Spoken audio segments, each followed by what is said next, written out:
Denver. KDVR. The National Weather Service issued a winter storm warning for much of Colorado for this weekend.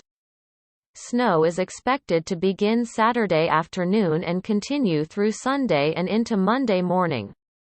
Denver is forecast to get 18 to 24 inches of accumulation, with a foot or more of snow in the forecast. Why isn't this storm considered a blizzard? What is a blizzard warning? The National Oceanic and Atmospheric Administration says a blizzard warning is issued when there are the following conditions: low visibility of less than a quarter mile due to falling and/or blowing snow. Winds at least 35 miles per hour are expected for at least 3 hours. What is a winter storm warning?